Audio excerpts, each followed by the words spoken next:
The most important fly fishing lessons we learn aren't always the ones you find in a guidebook.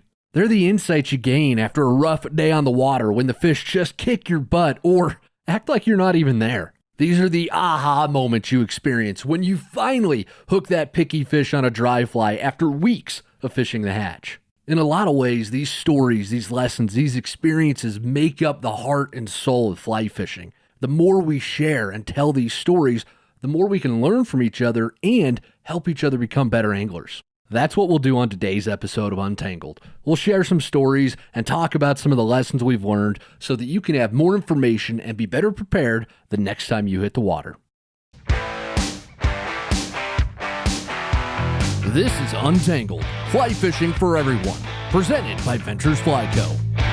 Hey everybody, welcome to it. This is Untangled and I am your host, Spencer Durant, coming at you from the backed up, bedraggled beehive state of Utah, where we are celebrating episode 100 of Untangled. Woo! I never thought I was going to make it to 100, Alex. Yeah, I didn't either. Yeah. Well, thanks for the vote of confidence.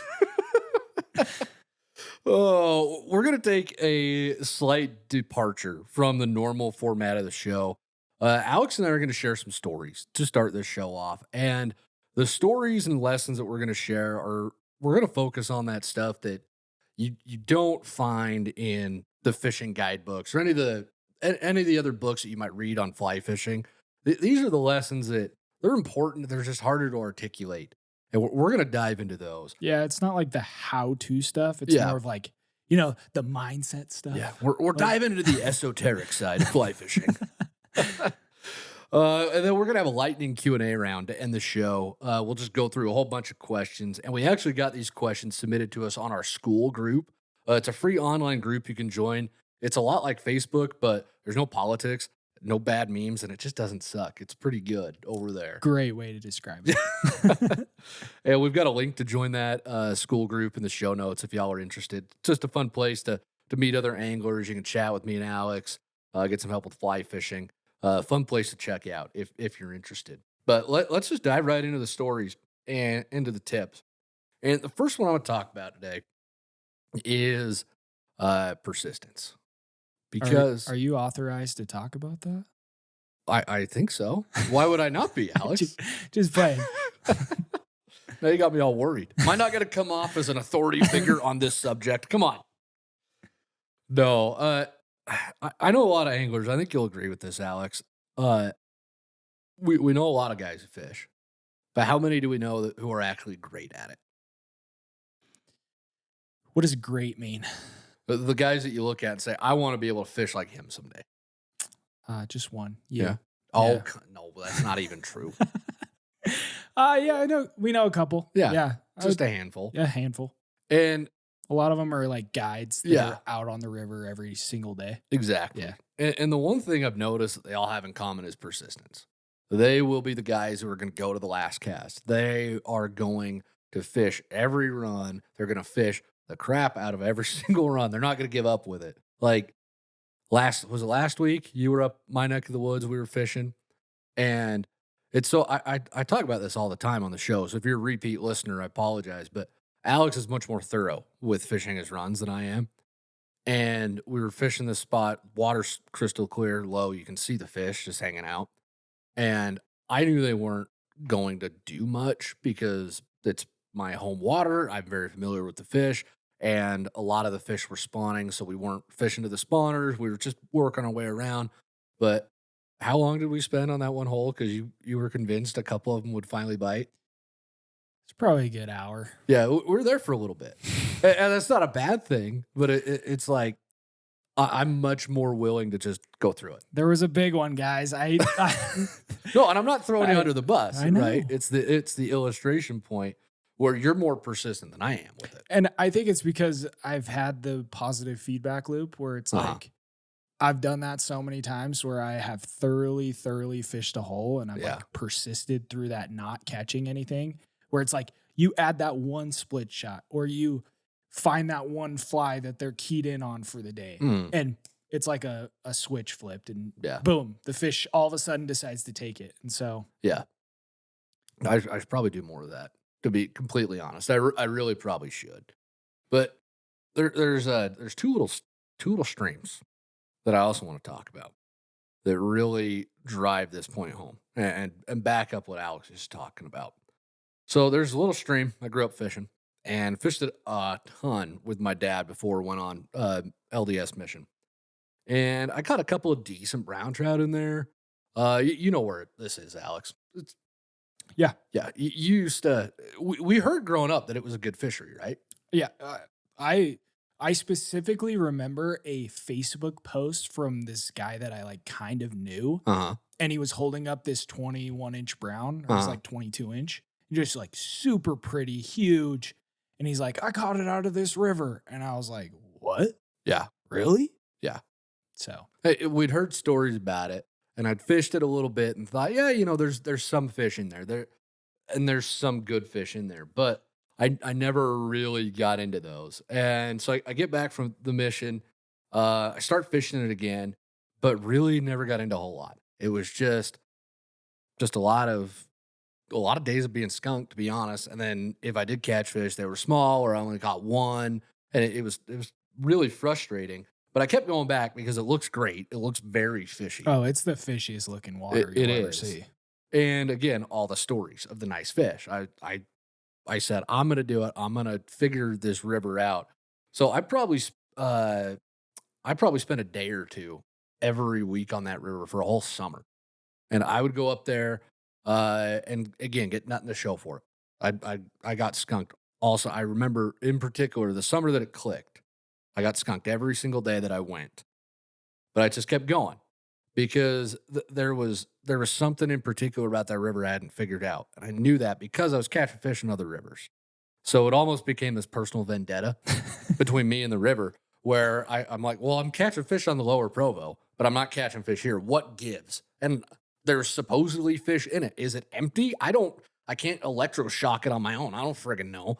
So I'm trying to figure that part of it out. And what ended up happening is right at the end of the season, started fishing some hoppers. And I got into a couple of really nice fish, including a 21-inch brown. That was probably the one that I saw on Facebook.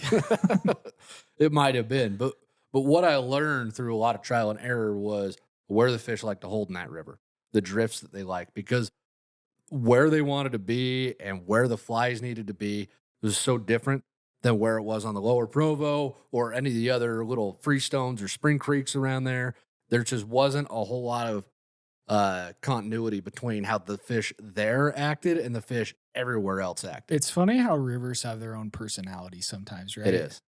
And that's the big thing that I learned from that. But if I hadn't been persistent with it, I never would have caught the big 21-incher, and I never would have learned that little lesson about, well, rivers got some personality to them, and they do.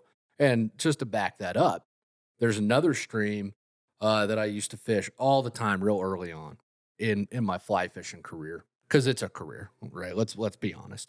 And It's a marathon, not a sprint. it is. And I was fishing all the time when I was still in high school. And there's this, I took you there, was it last summer for the Yeah. first time? Dude, let me just say, I tied up some CDC pheasant tails for the first time last summer, Yeah.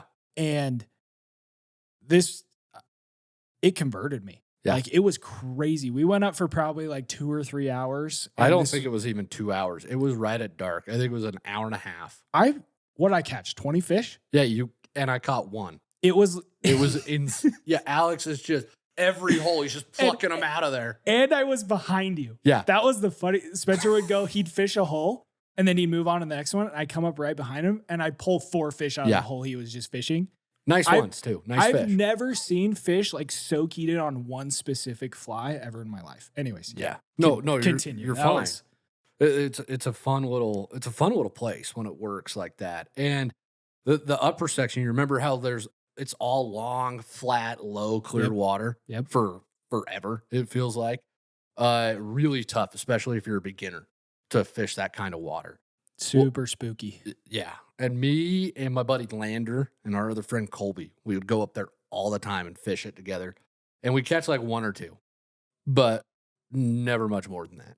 And again, it was another river we've been told, hey, there's a lot of big fish in here. There's a lot of nice fish in there. And we're looking around thinking, okay, where are those nice fish? Because we're catching these little dinky rainbows and a couple cutthroat. What gives? And I would go there on the opener every single year because this river closes for spawning cutthroat trout, which it shouldn't, but that's a whole other discussion. Protect the cutthroat trout, but I won't even get into this. I mean, you got to explain yourself a little bit okay, there. fine, I will.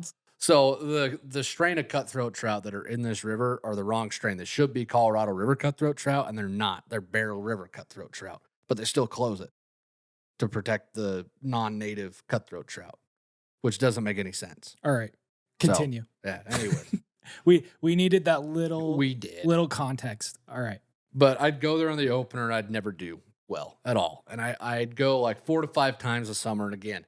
Same stories as First River. I could not figure out what was making it tick. I didn't know what the stuff was that would make this river work for me the way that everybody else told me it worked for them. So I finally decided to hike all the way down 3 miles. And you know how much I love walking, Alex. You made it 3 miles? I made it. And this is back in my not fat era. This is my skinny era. And I made it 3 whole miles down I don't there. know if I believe this story anymore. I know, right?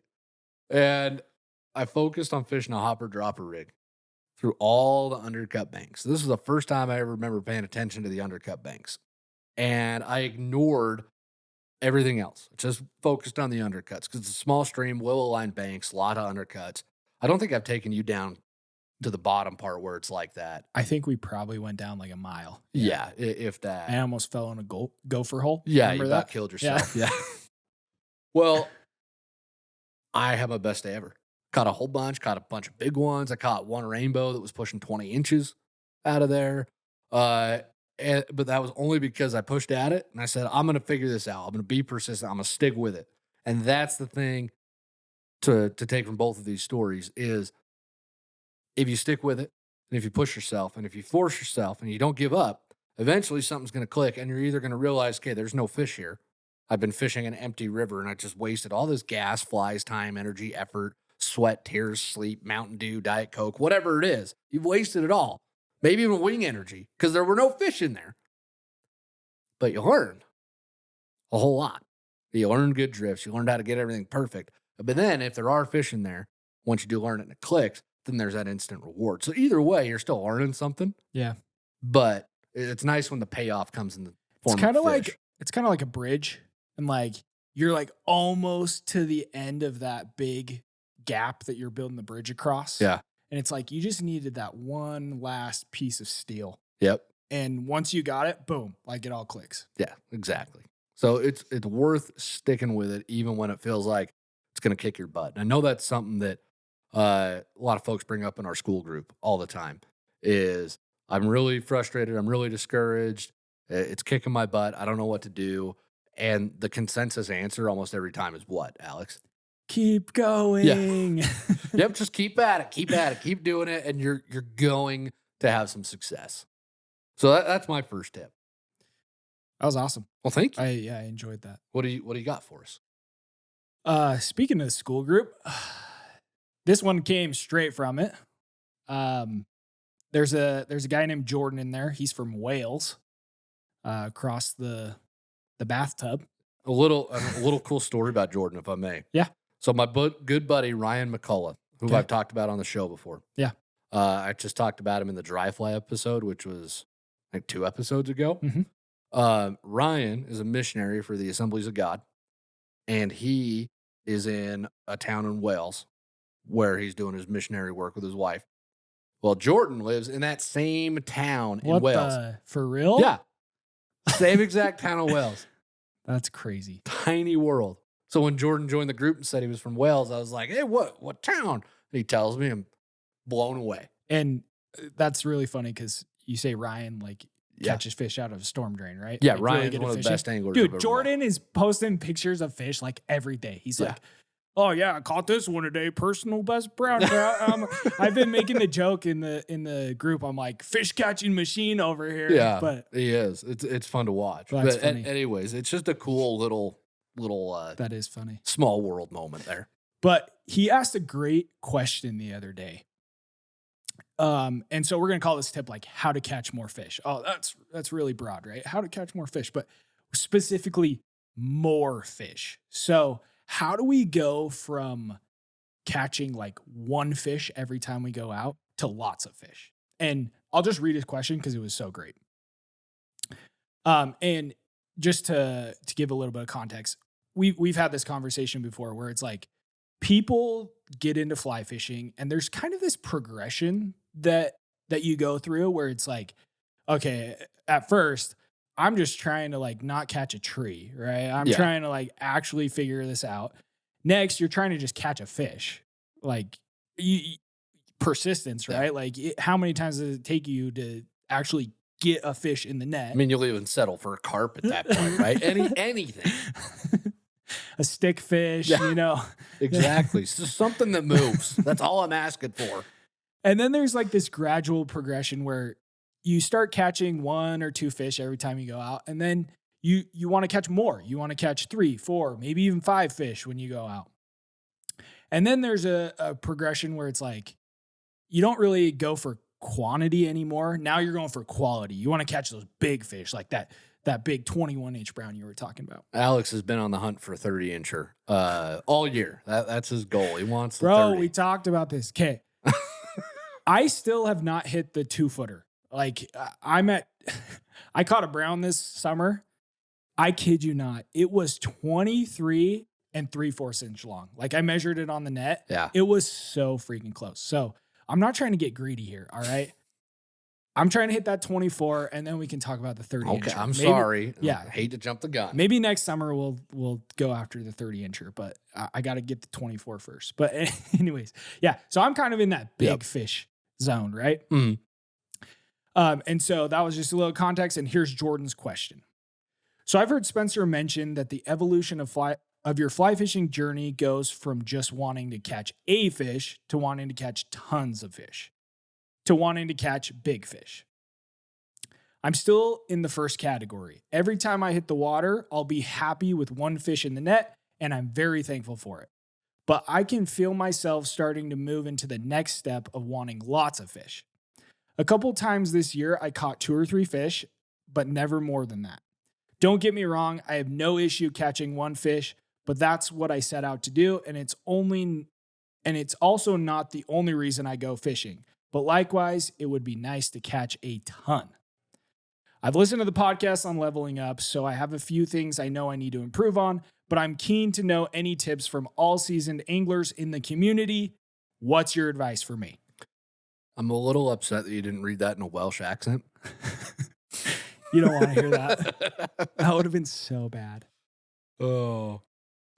But isn't that a great question? It's a fantastic question. Because it's what everybody's thinking. Yeah, it encapsulates that journey that we're all going through, that we're all trying to figure out.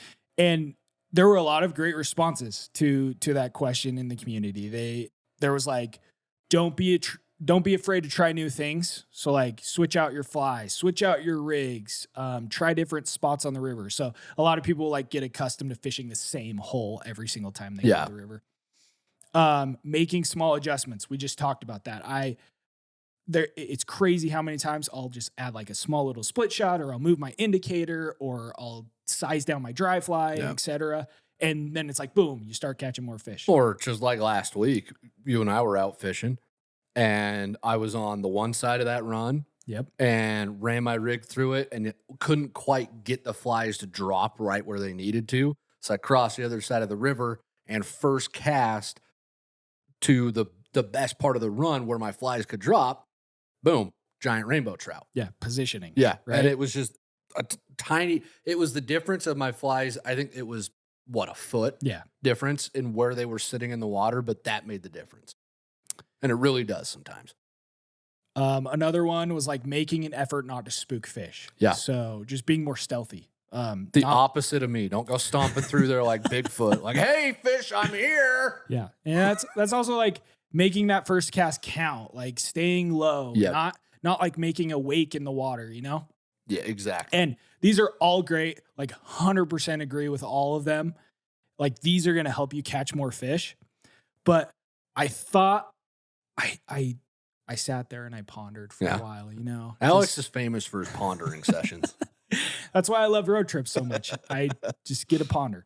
But I was thinking back to those days when I've caught a lot of fish and those days when I've just caught a couple. Yeah. And there was one thing that stood out above all the rest. And I'm going to share a story. All right, let's hear it. So, a couple years ago, probably 2 or 3 years ago, I think this was before I even knew you, actually. Okay. Starter packs were coming out. Me and Berkeley, we got this grand idea that we were going to create a little like pump up video for the starter pack. Like, woo, getting into fly fishing so fun. Let's do this. And you know how we thought we were going to film the beginner fly fishing masterclass in a week? Yeah, our 30-something episode beginner masterclass, we thought we could film in a whole week when we started the project. That took us 2 years. Yeah, we thought we were going to do that in a week. So this was back in the days when we were a little more optimistic. Yeah. So me and Berkeley, we hopped in the truck and we had 2 days and we were like, we're going to go hit a river and we're just going to film a video and it's going to be fantastic. Well, that's all you need, a river and a video. Yeah. That's it. That'll sell everything. I think I just had my iPhone at that point too. So, so it was even better. Oh, yeah. So first stop, we're going to head to our tried and true river. This is a river I fished growing up over the years. I absolutely love it, but it's very finicky. Like, very, I would say extremely. Yeah. You're right. It's kind of the joke where I'll call Spencer and I'm like, guess where I'm headed right now? And I'll tell him, and it's funny because it really fishes good like 2 weeks out of the entire year. Yeah. And he has to drag me there because I won't go if I have the choice. I'd say I will go somewhere else. But. So we drove there, got there. The water was super low and murky. It was like this nasty, like green color. It almost looked like sewage. I don't know. It was wild. I wouldn't be surprised in that river if it was. So that was completely unfishable. So we're like, all right, well, let's go. There's another big river nearby. We've seen some really big fish in it before. Let's go check that out. So we drove to that river. Again, this is August, like end of August. So really, really perfect time to be on the water. Great time. And we'll get back to that here in a minute when we get to the end of this journey. Got to that river. The water was super high. It was warm, little off color. Fished it for a while. No luck. Just nothing. Yeah. So then we're sitting there and we're like, we got to get the best bang for our buck. We got to use our time wisely. You know me. Yeah. And there's this world famous tailwater that's a couple hours away. Mm-hmm. So, and at this point, we'd probably been driving for 2 or 3 hours. So we're like, all right, what's another 2 or 3 hours? Let's go. It's nothing. So drove to that famous tailwater. Number one, it was crowded. Can you believe that? No. Blows my mind. And that's not the best for videos. No. Don't know if you know that, but when some guy comes in, hey, how's the fishing? Yeah, right in the middle of the video. It's wonderful. So a lot of people, super mossy, fish for probably 4 or 5 hours. This is like the same day. Now we had been to 3 rivers. Getting towards the end of the day, it was getting dark. No luck. Just nothing. So we're like, well, that was a good use of a day. Yeah. What do we do now? So now we're like, all right, we'll stay over in a hotel for the night. And then we'll wake up in the morning. We'll go, there's this high mountain stream that last August I'd fished this stream, absolutely killed it. Yeah. Like chubby Chernobyl with a prince nymph, like huge flies. I probably caught 30 fish that day. It was insane. So we woke up in the morning and we drove to that river. It was probably so from the famous tailwater to the hotel was an hour and a half. From the hotel to this high mountain stream was another hour and a half. Yeah. Get there. Nada. Ghost town. No bugs. I don't know. It was crazy. It is weird. It just disappears. Just sometimes. disappeared. Didn't even see a fish. Like was trying to spook them out of the holes, like walking through the holes and stuff. They just weren't doing it. Didn't even see it. So now we're like, all right. I think that night I had also done a little bit of research, and I had read an article online about like where to find big brown trout in Utah. Uh-huh. Guess who it was written by? Some jackwagon, probably. Spencer Durant. So maybe I did. I think I kind of knew you at that point. You knew of me. My legend was growing, right? So there was another river that I had read about. We kind of like made a game plan that night at the hotel. So we leave this high mountain stream. We're like, hey, we're going to go to this other river. It's like 3 hours away. Dude, that's longer than 3 hours. That drive that's like close to 4. Yeah. It was a long I don't haul. know what we were even thinking at this point. It's the opposite side of the state. Yeah, it was pretty bad. It was further away from the first river that we started at, which was in the opposite direction. Yeah. Anyways, while we're on the way there, we got a flat tire. That was awesome. We're just driving down the road. All of a sudden, Berkeley's car was just like beep, beep, beep, beep, beep, beep, beep, beep. And you could see the tire pressure going from like 35. It just drops to 0 all of a sudden. That was fun. Wonderful. So we had to regroup, get the tire fixed, drove all the way to this river. We get there. The water is again off color. Yeah. It's mossy. Uh-huh. I probably caught 1 or 2 fish. But hey, my article was right. You caught fish. There you go. You're welcome. They weren't big. Big is in the eye of the beholder, Alex. So anyways, I Google mapped it this morning just for fun. I was like, how far did we drive and how long did we spend in the truck? So this is 2 days, 887 miles at least, and 16 hours in the car. Yeah, no thanks. In 2 days. To film this video, guess what? We didn't even get any video made. Yeah. No thanks. No thanks. But guess what? What? We're persistent. Yeah. We don't give up. You got some stick-to-itiveness? So a couple weeks later, we decided we still wanted to make this video. We thought it was going to be fun and cool and sell a bunch of starter packs to people who want to get in fly fishing, just get all pumped up. We decided we were going to go to this smaller stream that we've had success on before. It's like 3 or 4 hours away. It's a 3 or 4 mile hike. We got there and bless up because the blue wings started coming off. Love me some blue wings. And it was like that overcast. It's almost going to rain, but it's not, just like classic blue wing weather. And I tied on a purple haze, parachute purple haze, baby. So you didn't even try to fish, is what you'd given up on everything. And an olive perdigon. A purple haze and a perdigon. Lee Wolf rolling over in his grave, Alex. Come on. Hey, it was olive. Blue winged olive, right? Oh. So anyways, tied that on, dry dropper. I honestly think Berkeley and I caught 30 fish each that day. That's a pretty good day. Sometimes you exaggerate that. You're like, I caught 30. We caught 30 fish each. It was absolutely just insane. Berkeley caught like a 20-inch brown. We got our video filmed. And it was just like one of those days that you talk about forever. Yeah. Like Berkeley and I will just always remember that day. So what's the lesson from it? That you need to put 1,000 miles on the truck to catch fish? That's how you start catching a lot of fish? Well, just think about this.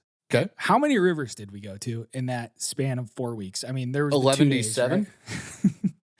So I think we went 1, I think 2, it was 6. 3, 4, 5, 6. 6 rivers. Yeah. I don't think our fishing skills changed much in that time span, right? You spent more time in the truck than you did fishing. Yeah. Yeah. So I would argue that if you're trying to go from catching a fish to catching multiple fish, 85% of the battle, maybe even 90%, is the river that you're fishing and the time of the year. Yeah. Like that road trip, the first one, it was just like super long. We were fishing at the worst time of the year, like late August when the water's warm, the moss is high, the fish are lethargic. And the bugs really aren't are doing just much. meh. Yeah. Right. It's before hopper season kicks in. Yeah. Just awful. Yep.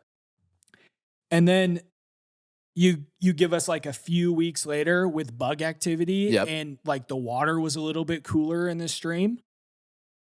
It's like a flip switched. It was like a switch flipped. Yeah. Yeah. I make content. Yeah. But it's just crazy. Like, it is. I would say 90% of the battle is where you are fishing and the time of the year. Yeah, I think I can get behind that. I think,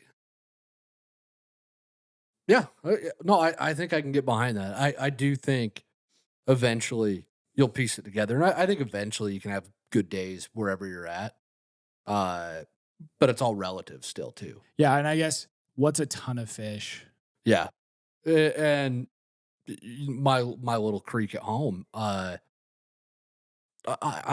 6 or 7's pretty. I can go out in an afternoon, and it's 6 or 7. That's about average.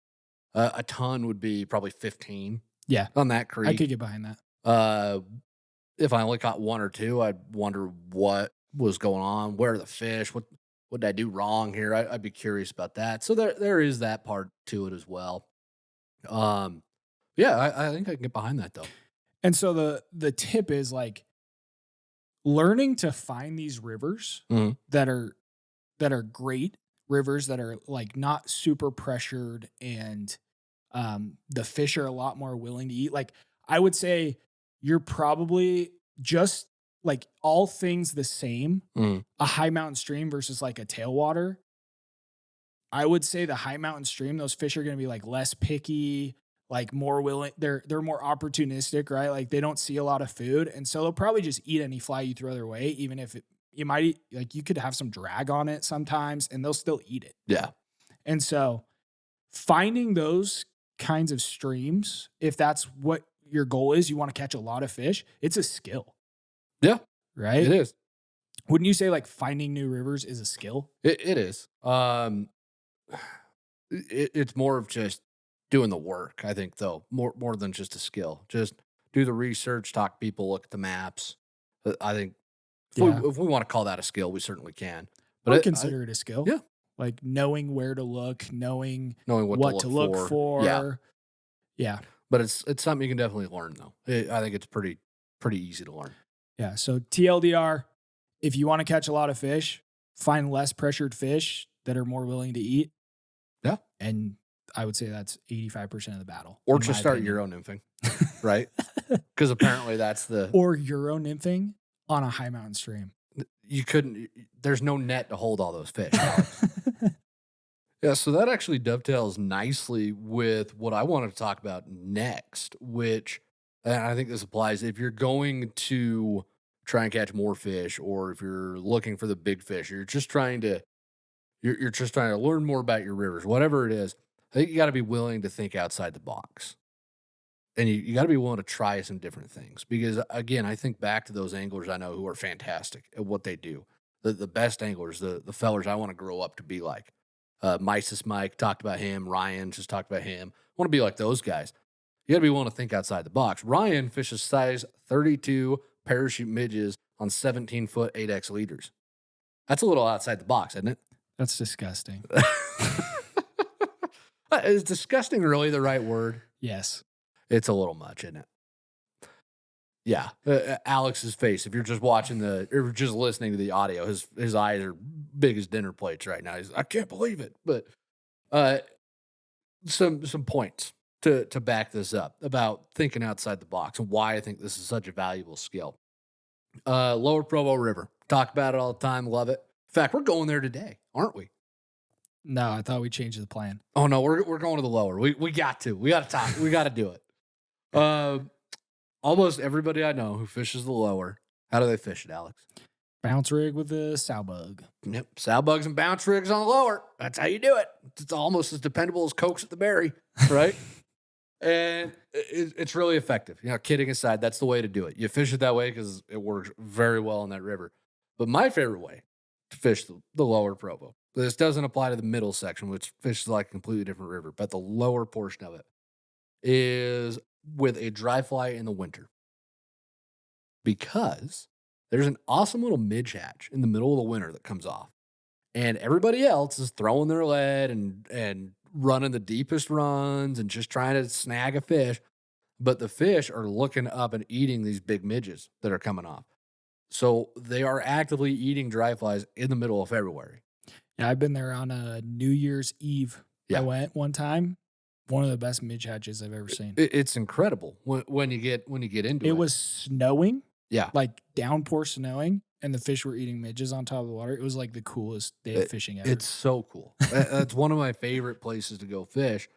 And what I would do is I would fish. I get a little size 22 parachute mid. So I'm not going full Ryan here with my size 32. I've got a 22 instead.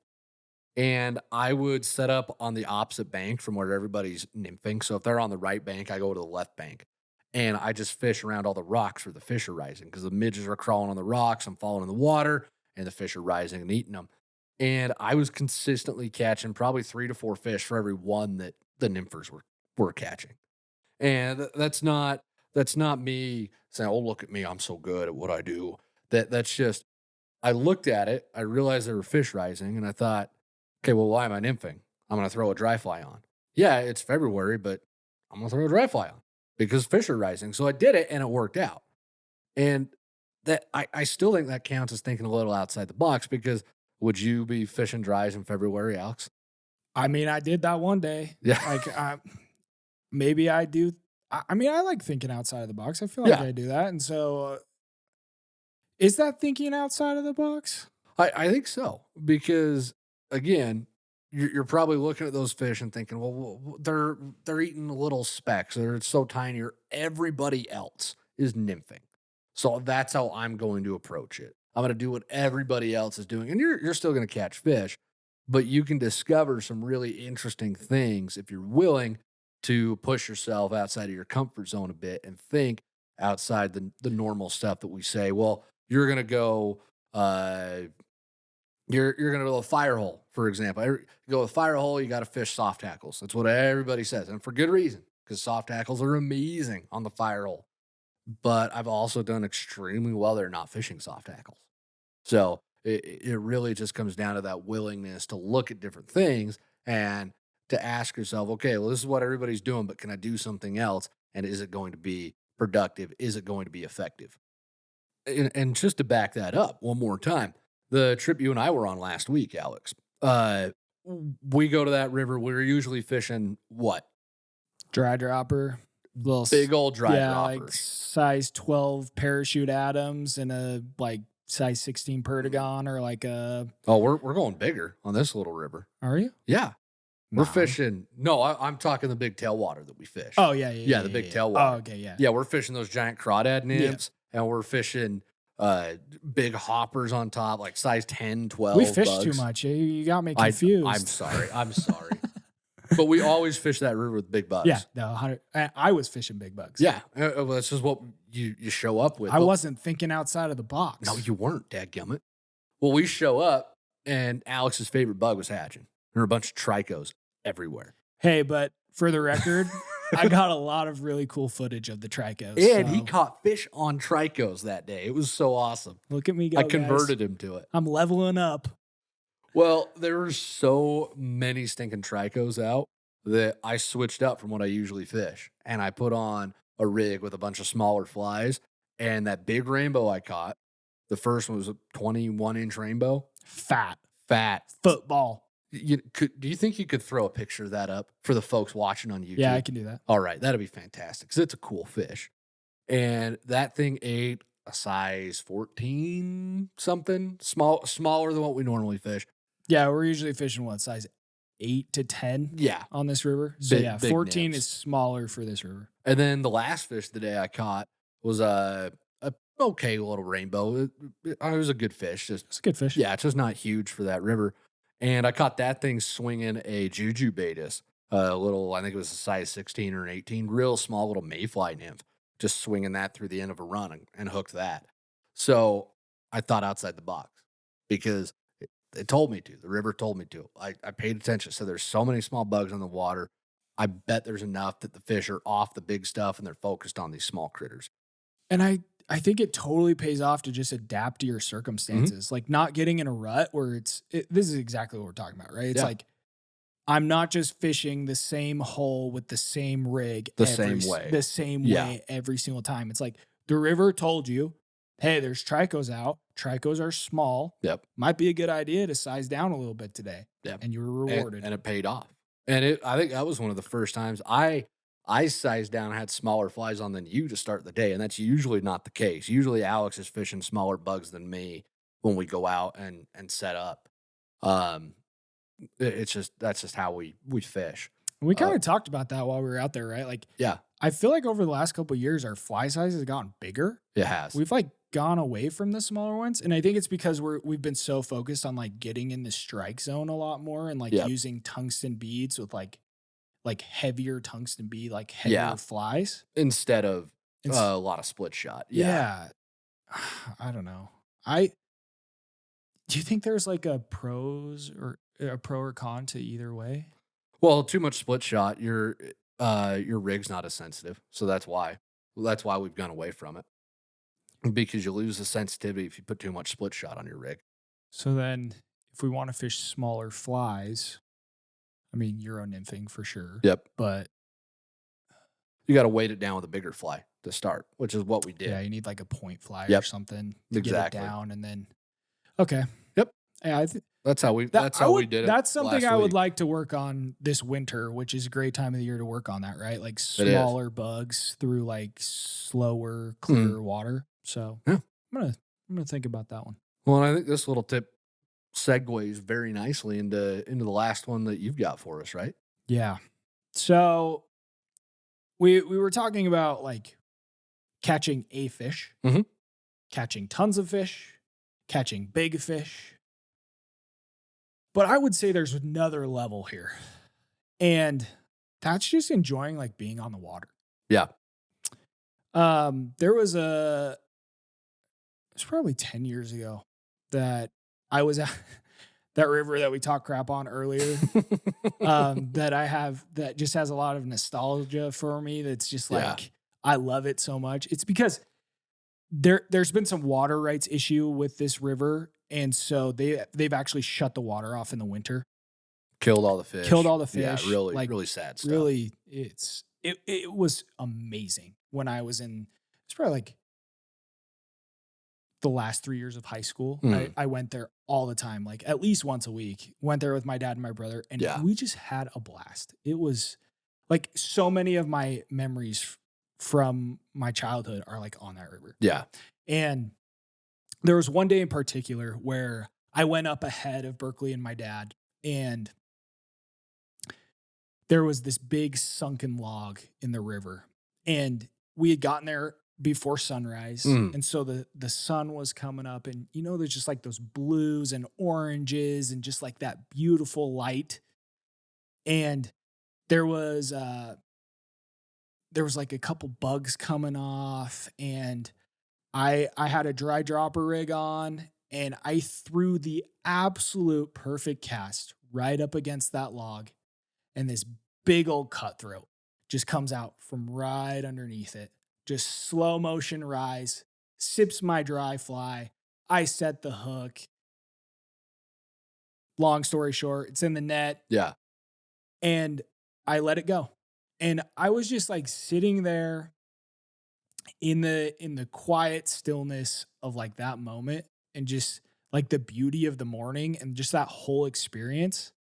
And I've tried to think about like the feeling of fly fishing for me, Mhm. and I don't know how to describe it other than like that moment Yeah. where it's like I just felt like this sense of accomplishment and like the joy of just being out there in nature. And like, I don't know, it was just that moment has just been ingrained in my memory. And I've had other moments like that over the years where like that's why I go fly fishing now. You're going all zen on us, Alex. I know this is hey, you can't find this in a guidebook, right? More like no, a you can't. uh, A fishing book, fishing storybook, book, yeah. yeah. No, but I agree. It is you will have that out there. You'll have those moments where it's just it just hits you, and you're like, "This is pretty cool." How many other people in their life? You think about how many people in the United States fly fish. Estimations about 4 to 7 million people who fly fish at least once a year.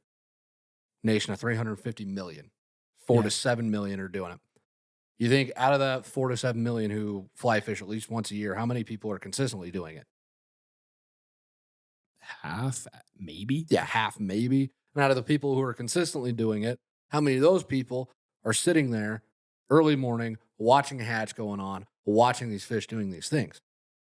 It's a very small percentage of the population who gets to experience this. And when that moment hits you and you realize you're seeing something that it's just not a whole lot of people see, not a whole lot of people pay attention to. It's a very unique moment to get to experience because it feels like it's your own. It feels like it's something that you get and you own almost. Whereas you go to the zoo and see a giraffe. Well, everybody's seen a giraffe in the zoo. But how many people have watched a giant cutthroat sip mayflies for an hour? Yeah.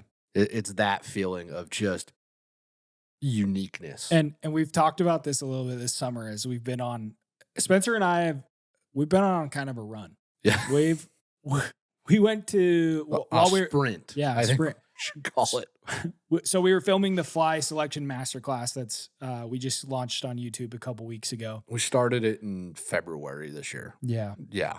And I don't know, it was like every other week we were out filming. Yeah. Just like somewhere. For 7 months straight. Yeah. Every other week. And we got to go to some pretty cool places. We did. And the term we've been throwing around is like, they feel wild. Yeah. Like there are those world famous tailwaters or just like famous rivers in Montana, Idaho, Utah, East Coast. Yeah. Where it's like, they're just known for fly fishing and everybody shows up. Like you go a road trip to these places and there's a lot of people. And like, don't get me wrong, I love going to rivers like that. Except for the San Juan. We don't like the San Juan. I like the San Juan. Just don't even. Spencer did a podcast a little while ago that it was like top 10 rivers in America, and he did not feel like the San Juan was supposed to make the top 10. It's too crowded. So I fished San Juan one time. It was the most crowded river I've ever seen. But anyway, I'm sorry. I'm sorry. Little side tangent, but where were we? Wild. Yeah, wild rivers. I mean, the San Juan is not wild. No. Like the feeling of being out in like the wilderness. Yeah. And just like there's no people around and a bear could come out of the trees at any moment and eat you alive. Yeah. You wouldn't be surprised to see Sasquatch riding a deer or something through there. I love rivers like that. Yeah. That is why I fly fish, is for those moments I talked about earlier. Yeah. That for me most often happen on wild rivers. Yeah. Those moments don't happen for me as much on those those famous rivers. Yeah.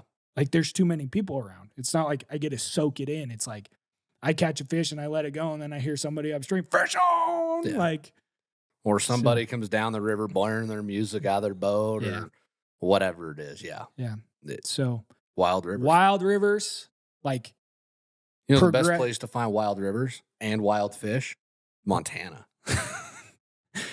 Everybody should go to Montana. Don't even fish anywhere else in the West. Just everybody go to Montana. Well, thanks for the stories, Alex. Hopefully there were some nuggets in there for folks listening. But that's enough blathering from you and I. I think it's time to jump into that lightning Q&A round we talked about. So let's get into it. First question, and again, these all came from folks who are in our school group, so thank you so much for sending these questions in to us. And our first one, Alex, this goes to you from Archer Robeson. Says, what are your all-time favorite dry flies, nymphs, and streamers, like the ones you use the most and the ones that have the most success? All time? All time. Got to pick the GOAT. And if it's purple, I swear I'm going to walk off. I just get one?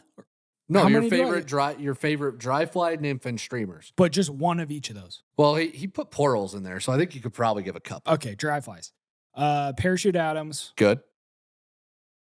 Elker Caddis. Yep. Griffiths Gnat. Ooh, I didn't expect the Griffiths Chubby Gnat. Chernobyl. There we go. That's what I expected. Well, I need 4, right? Parachute Adams, mayflies. Yep. Elker Caddis. Griffiths Gnat, midges. And tricos. And just the midges. And Chubby Chernobyl for stoneflies. Yeah. And it's like the best dry dropper rig dry on the face of the planet because it will support the weight of any nymph. Chubbies are one of the best flies ever. 100%. All right, what are your nymphs? Nymphs. Rubber legs. Yep. For my stoneflies. Pat's rubber legs. Pat's rubber legs. Probably go like Frenchie for the mayflies. Mm-hmm. Oh, gosh. Better be a zebra midge in there. Oh, yeah. Dude. Zebra midge for the win. How many times do I say that? And I think I know what your last one's going to be. Well, I think I know what it was when you and I first started, but I think it's changed. I would say normally it would be the San Juan worm, but I think you'd switch that out for the egg bomber. Egg I was gonna say egg bomber. Yep. Dude, I tied up okay. There's this new pattern that I tied up last winterish fall. And it's gonna be in our new fly Yeah, it collections, is. right? And it slays. It's called the egg bomber. I mean, it's really simple. It's just like egg foam or egg foam. Egg foam. Yeah, it floats Yeah, because it's eggs this new float. proprietary material. It's egg yarn and then has a tungsten bead on it. It's like neon orange. It's sick. But nymphs, I would have to go with those. Yeah. And streamers, I don't fish those much. If I do, it's a leech usually, like a balanced leech. No woolly buggers? I really don't fish woolly buggers that much. He really doesn't. I It's kinda don't interesting. fish streamers that much. Like Yeah. I apologize. you- When I fish streamers, it's usually on still water, like a lake, Yeah. and I throw a balanced leech out there. So, Well, there you go. Yeah. All right. Question done. Let's move on to the next one. all right. Do you think tying your own flies helps you learn flies better? Also, how can tying your own flies help your fly fishing? Thank you, Brendan. Well, Brendan, yes, you're going to learn flies better if you tie flies because you're going to understand the anatomy of it. You're going to understand how they're put together. You'll be able to recognize them in your box a lot better. Yeah, so 100%, it's going to make you learn flies better. Sizes of flies, we've talked about this, right? Being able to look at a fly and say, oh, that's a 16 or that's an 18. We get the question in quite a bit where it's like, how do I tell my flies apart, like depending on the size, and really just learning how to tie that will help that helps the a lot. best. Yeah.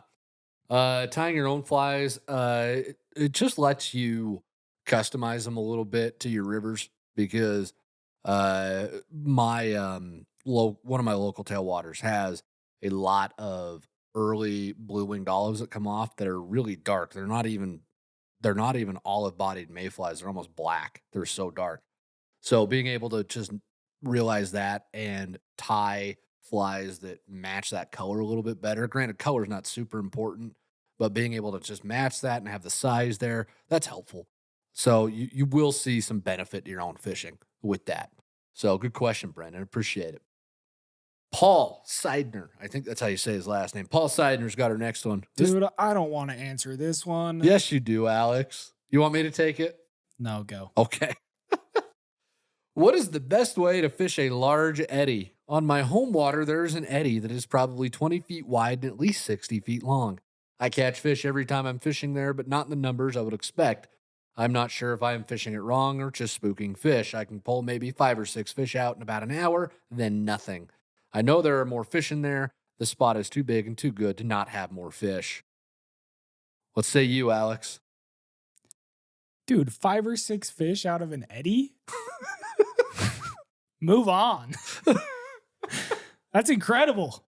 I'm just playing around. I would argue that eddies are one of the hardest types of water to fish. They're such a pain in the butt. Because you have conflicting currents. It's like swirling around like a freaking toilet bowl.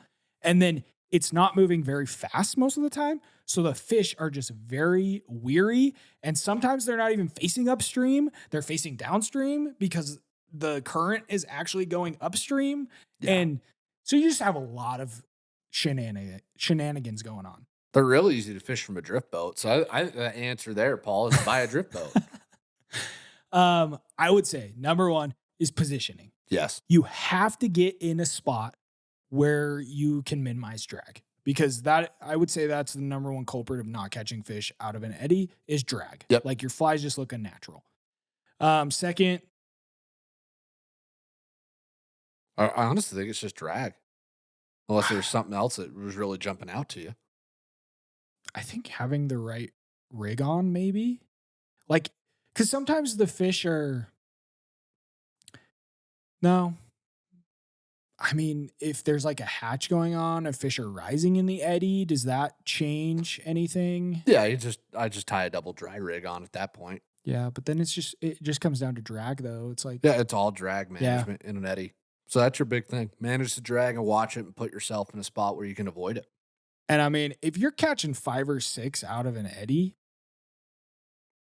I consider that a win personally, but Well, and it's even this Eddie you're talking about, it might spook the fish. 5 or 6 might spook the hole because when you catch a fish out of there, the rest of the fish, it's not like they're just looking, "Oh, Lenny's going off the wall again. He's lost it."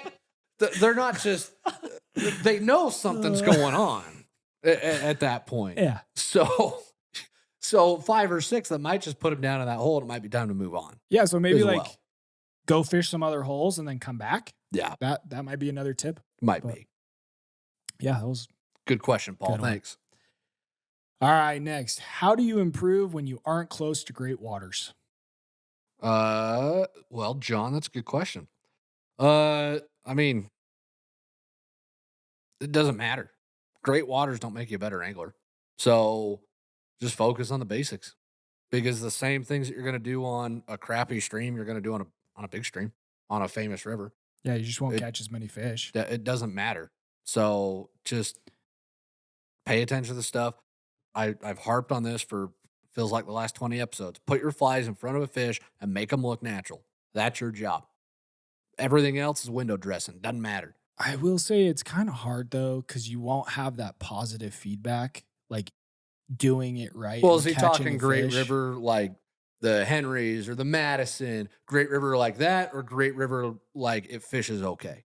Because yeah, if it doesn't fish very well, there's just not a lot of fish in it, then yeah, you're not going to get that positive reinforcement. But the way I read the question was, well, if I'm not next to a really good, well renowned river, then how am I going to improve? Well, it doesn't really matter. Just focus on the basics, put your flies in front of fish, make it look natural. You're going to be fine wherever you fish. Makes sense. Okay. Well, thank you, John. Next question. T. Cullimore. Do certain types of fish prefer certain types of flies? We get this question a lot, don't we? Yeah. So I need some clarification. Types of fish. Are we talking species? Are we talking like different types of trout? I read this as probably do rainbow trout like a fly more than brown trout or something like that. That's usually the vein we get this question in. I mean, I can only go off my personal experience. I think cutties like dry flies more than other trout. Would you say that's true? It's not that they like dry flies more; they are more willing to rise because of their evolutionary history. Yeah. So, but the biggest Same with cutthroat, brookies, right? the biggest cutthroat I've ever caught was on a nymph. Hmm. The 2 biggest cutthroat I've ever caught have been on nymphs. So, Yeah, I just where cutthroat and brookies live a lot of the time, it's higher up. yep, They don't have access to food as much as tailwater trout, like tailwater browns and trout. rainbows. Yeah, And so I feel like if there is a dry fly, they're more willing to pounce on it Mhm. than maybe other fish. But I mean, if the rainbows and browns are up on that same river, I would they'll eat too. they'll Yeah. eat too. So Short of it is no, I think to that question. yeah. There's not one fly that the brown trout are going to go all nuts over this. That just doesn't exist in fly fishing. Yeah. And if we're talking different species, just to in case that's Yeah. what he was talking about. Yeah. That's where the most variance is. Mhm. Where like smallmouth or like bass, I would say they're more streamer heavy, right? You'll get a lot of them on nymphs Yeah. too, but Yeah. I agreed. I would say, but I might fish streamers a little bit more to bass than I would to trout Yeah. personally. Um yeah. Carp, they have weird looking flies for those. well, it's because carp are weird looking fish. Nobody likes carp. Let's be real. No, I like to give carp anglers a hard time. It's fine. So Yeah. I've enjoyed my time chasing carp when I've done it. And like saltwater, yeah, you're gonna use completely different flies, like crab flies and little like Yeah. bait fish flies and stuff. Clouser minnows, Yeah. etc. So yeah, the flies, I would say the different species of fish is gonna change your flies a lot. All right, next question. Am I reading this one or you? You are. Oh, my apologies. Oh, you're fine. If I fish small streams with this one's just for you, man. If I fish small streams with dry droppers and come across a deep pool, should I bother switching up my rig to fish it? If so, how would you change it up? It just depends. Do you want to? There's no, Are you asking me or are you asking Spencer? well, yeah, right. But there's no prescribed, you come to this, you have to do this. That does not exist in fly fishing. There is no set order of operations that says, well, if X happens, then Y has to happen. And that's something that I really want beginners to understand and to take home and to internalize is it is up to you. There's no way to just say, well, this is how you have to do it. There's a bajillion different ways to fish any given river, and they're not wrong. The only time it's wrong, quote unquote, is if you're not catching fish. So if you want to fish that deeper pool, then yeah, put a nymph rig on. That's going to help you, but you don't have to if you don't want to. I personally usually don't because I don't want to re-rig. I just accept for me that I'm not going to catch every fish in the river, and I'm okay with that at this point in my fishing career. So I don't bother changing. Now, if it's a great pool that just is screaming big fish, maybe. Or I if will. you can see a big fish at the bottom. Yeah, that's when I'll do it. But most of the time, I'm content to just not worry about it. So that's how I would approach it. It's very dependent on you and the mood you're in. Well put. Thank you. Mike A as our next question. For starters, congratulations on 100 episodes. The information you two have provided for us and more has been so impressive. Thank you, Mike. I know I'm impressive. My offering for Ego check. Right. My offering for a new angler listening to your podcast. What is the best truly budget-friendly rod and reel combo, the fly flinger aside, that someone could get started with? I feel like this one's more teed up for you. I can take it if you want me to. Just so you guys know, Spencer has been reviewing fly rods for like 10 years. Yeah. So any gear questions, I have some experience with it, but like I'm going to default to Spencer on this one. Well, it depends on what you think's a budget, Mike. And I did get some clarification from Mike. I asked him. What was that? I replied. I wanted to know the definition of truly budget because everybody has their own budget, right? Yeah. He said $150 and under he would consider truly budget. Okay. Fly flinger rod and reel combos a little over 200 right now. Yeah. So for me, I would consider that budget a little over 200. 150 and under, you get what you pay for. And there used to be a couple of good rods, just rods that you could get at that price point. But if you're looking for a rod reel line for 150 or less, you're not going to get something that's enjoyable to use. It's going to be heavy. There's not going to be very much feedback to you as the angler when you're casting. It's just not going to be an enjoyable experience. And it's so important right off the bat as you're a beginner, like when you're just getting into this, that those first like 5, 6, 7, 10 times out on the river are enjoyable. Yeah. Or else you're going to be that guy who ends up putting the gear in the garage and you sell it at a garage sale 10 years later. Yeah. And you're like, this fly fishing thing's not for me. And you don't want to end up like that. And so that's how we approached designing the fly flinger, right? Yep.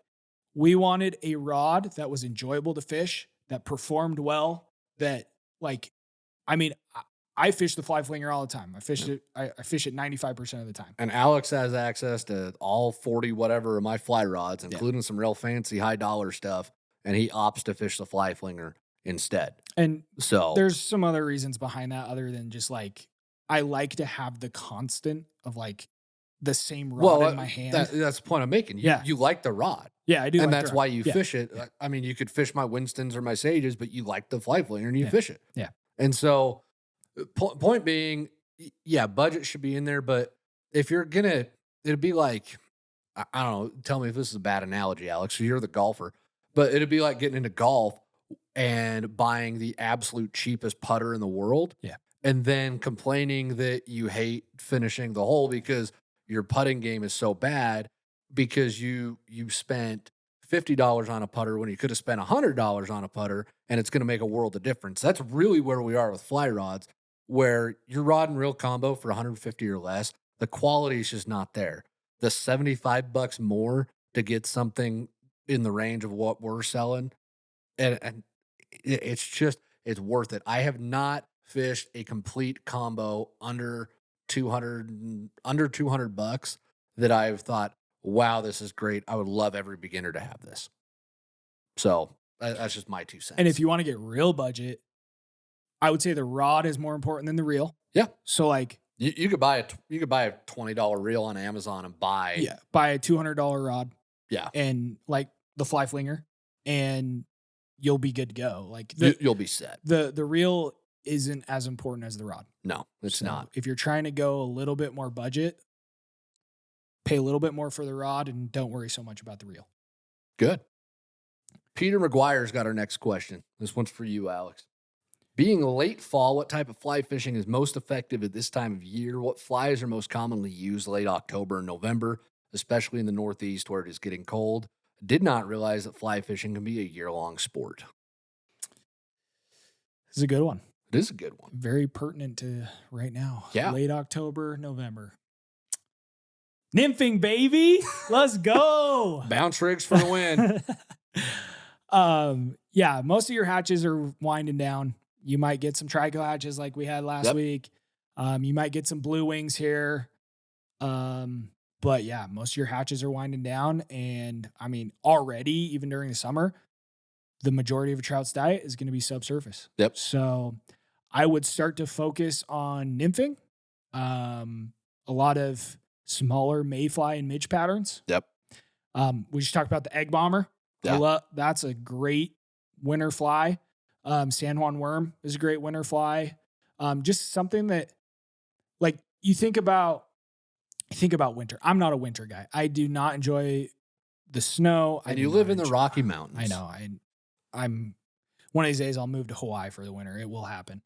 I lived in Hawaii for like 5 years, and I was spoiled when I went to college. So just a little bit. Yeah. I'd come back for winter break and I'd get here and I'd be an icicle for like 2 weeks. But I'm not really a cold weather guy, but there is one thing that will get me out of the house, and it's fly fishing, because there can be some pretty epic days in the middle of winter. So yeah, I would say mayflies, midges, nymphing, have fun. All right. I'll tee this next question up for you too, Alex. Brent Ellenberg wrote in and asked, how's the journey been with you guys in VFC? How'd you all get involved and started? Also, just curious, do you guys still work other jobs, and how do you fit it all in? So, VFC started in, well, this will take me back to my one of the favorite times in your life, huh? Yeah. So I wanted to be a doctor. I went to school. I majored in biology and applied math. I took the MCAT. I shadowed a bunch of doctors, did the whole medical school application process. I applied for med school. I spent like 20 grand over the course of 2 years for medical school applications. It's criminal. Good times. Yeah, it's pretty outrageous. But the worst part about medical school applications is you're just waiting so much. It's like, what do I do? Like you apply, I'm trying to remember when this is. I think you apply in, it's like April, and then you don't hear about interviews. You like interview at med schools. It's like 6 months later, and then you don't realize you're going to get in. You're like not going to get in for like another 6 months. It's wild. You're just waiting around all the time. American healthcare is fantastic. Yeah, but we need a lot of doctors. Yeah. During that time, I had free time. Yeah. My brother had a roommate, and he was starting a little business, and I was like, that sounds kind of fun. So I started watching some courses online, and one of the strategies is like, find something that you love and sell something. And I was like, well, I love fly fishing. I've been doing it forever. Been doing it ever since I was a kid. So I put together a little fly collection. I spent some money that I didn't have. And that was the very first Premier collection. And I threw that up, and we sold a bunch of them. And I mean, one thing led to another, and I didn't actually end up getting into med school that cycle. And so I had this decision where it was like, well, am I going to pursue Ventures Flyco or am I going to continue applying for med school? And I decided just go for Ventures Flyco. So I'm glad you did. yeah. Um, so in that journey, I was out fishing, right? Like trying to come up with new fly collections, trying to come up with new products, trying to create videos and ads and all sorts of stuff. One day, my dad and my brother stumbled into a guy on the river, and his name was Spencer freaking Fantastic Durant. You're darn right. And Spencer, what happened that day? I was out of flies that the fish were eating. Specifically egg patterns. Yes, and I needed an egg. So Craigster, your dad, gave me an egg, and I caught a bunch of big fish with it and tagged you guys on Instagram later. So that's how we hooked up, met, and then to started chatting a little bit back and forth. And then I was actually going into teaching, which was an ill-fated decision on my part. But I was teaching for a little bit, and Alex, you decided it was time to start doing more content for Ventures to help market this thing. And Yeah, grow. we were doing a lot of Facebook ads, and we decided we didn't want to pay Zuckerberg any more money. So He's got enough, I think.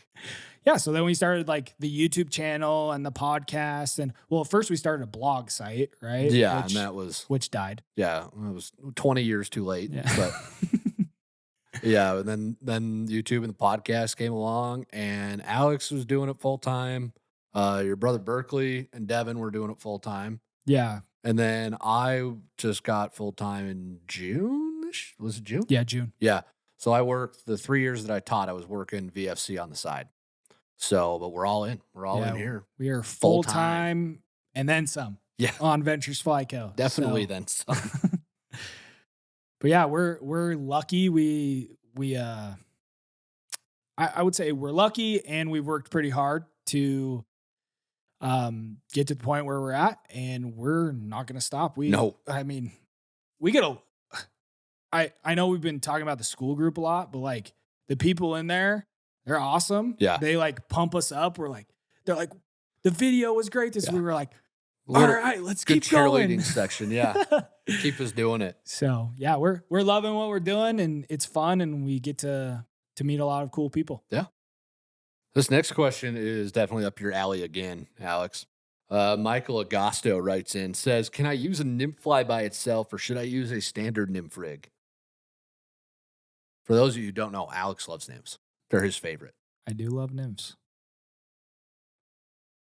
Can you use a nymph by itself? Yes. Should I use a standard nymph rig? I don't like the word should. It goes back to what I was talking about earlier, where there's no rigid, well, you have to do it this way. So instead, let's go through the pros and cons of both. All right.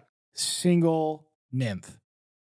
You have a lot more control of where that nymph is drifting. Yep. I would say that's the number one pro. And a lot more sensitivity like, to it. You know where it is. It's more sensitive. If a fish takes that nymph, like, you know it. Yep. Double nymph rig. You just like, I'm not going to say you double your chances of catching a fish. At least 25%. Yeah, I would say. At least 25%. We'll say scientifically 28.5%. 28, 3/4. You're 28.5% more likely to catch more fish. Yeah, I mean, if you have two nymphs on, you have them drifting. One's probably really close to the bottom. One's a little higher in the water column, or there's two. I mean, you think of how small nymphs are.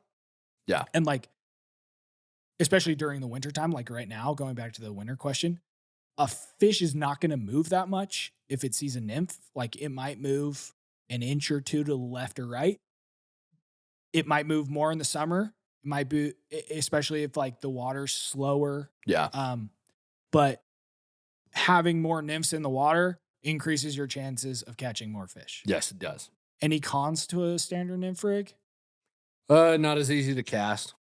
So as a single nymph, right? Single nymph's going to be easier to cast, but a double nymph rig's not hard to cast. One of the cons of a double nymph rig is you could have your flies end up in two different water speeds. So like if you're fishing in pocket water or something like that, you could have one fly land in the faster water, one fly land in slower water, and it's going to throw off your drift. And so if you just have that single nymph, again, it comes down to control. Yeah, So 100%. I think it's good. All right, next question. I'm going to murder the name. I apologize. Gel Tetzloff. I think that's right. that was pretty good.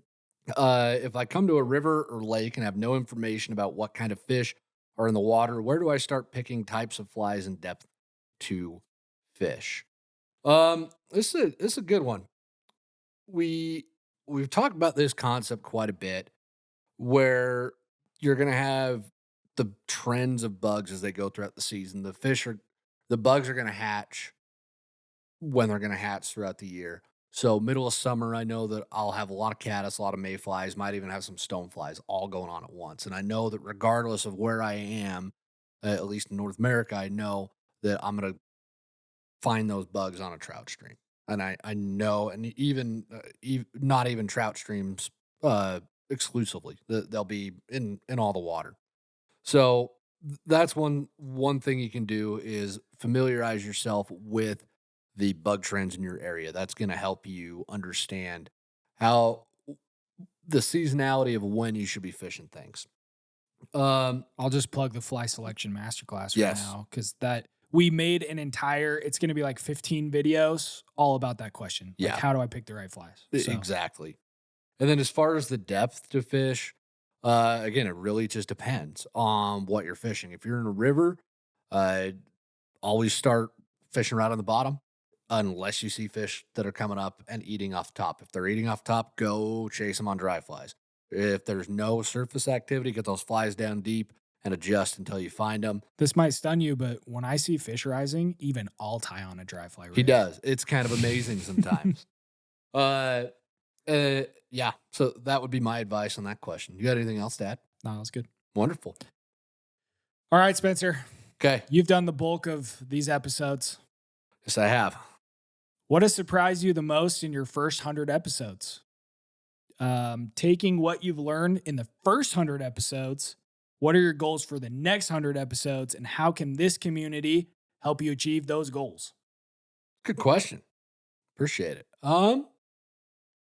What surprised me the most that people actually listen. I think that's surprising. I'm not being glib. Like people listen. That blows me away. That people actually listen. That we have the amount of listeners that we do every month. When I look at our stats, I think to myself, is that really my show? It's AI, man. Would not surprise me at all if that were the case. As far as the goals for the next 100 episodes, I love Tom Rosenbauer. I have the opportunity. I know Tom a little bit, not super well, but I know him professionally. Great feller. But Tom, I'm coming for you. I want the top spot. Oh gosh. I want the top spot as the best fly fishing podcast out there. And kidding aside, right? I get into this to be the best. I think at whatever we do. I think that goes for whatever any of us do. We don't do it just to do it. We do it because we want to be the best at it that we can be. So in all seriousness, Tom set this huge bar of he's been doing it for 16 years for a long time. Consistency, quality of the information. Tom knows his stuff. I would love to get there eventually. I don't know. Next 100 episodes, it is definitely not going to happen. But I would like to see our downloads double or triple. I think in the next 100 episodes, it's a very, very legitimate reason. And I want to see more folks talk about the show on social media. I want to see it spread more. I want to see more folks learning from the information that we have here. And yeah, I do the show every week, but a lot of y'all don't know Alex sits and reviews the script every week. We go through it together. We spend the amount of time we spend just, well, should we say it this way or should we say it this way? Or do we need this or do we not need this? Blow your friggin' minds how much time we spend doing that stuff. So it's a team effort to make this happen. I love, we always talk about 1% improvement. Yeah. Like every episode, we're trying to improve 1%. And Spencer's actually been starting to edit some stuff the last couple of month and a half. been about 2 months. Yeah, he's been editing his own shorts for like Instagram and stuff. Yeah. And he keeps getting, I wouldn't say frustrated. No, but, frustrated. Yeah. Frustrated is the right word, among other F words. And I'm like, it's okay, bro. Like 1% improvement every short. And I want 10% or 100% improvement every short. And it's like, you think about, you get 100 videos edited. It's the same thing with podcasts. Like we're at 100 episodes. You go look at the very first episode. Please don't. You've improved 100%. I hope so. As far as like communicating the ideas and like coming up with frameworks and like, oh, how should we explain mending? Like on an audio podcast. Yeah. How like, should we make it happen? And so, I mean, that's everything we do here at VFC, right? Yep. Like we get to the end of the week and we're like, okay, we made this video and this podcast. How can we improve it next week? Yep. How can we explain it better? How can we, and we're always like asking ourselves that. And I would say my favorite thing ever, like why we're doing this and what I really hope we can achieve with VFC is when we get the emails or the comments or this post in school that's like, I caught my very first fish today on a fly rod. Yeah, that stuff's awesome. Like that's satisfying. Yes, to see. It's awesome. It so I think that's what we're hoping for is just we get more of that. 3 of those a day. Yeah, that'd be awesome. Exactly. It would be cool. So, well, that wraps it up. That wraps up episode 100. Thank you, everybody, for being with us today. We appreciate it. And like we just said, we couldn't do any of this without you. So if you haven't already, please make sure to rate and subscribe to this show wherever you're listening. The more ratings and subscriptions we get, the greater reach this show has, and the more folks we can help get out there on the water and have a wonderful time. And speaking of getting out on the water, if it ain't too cold, go spend some time fishing. And until next week, everybody, tight lines. And live real life.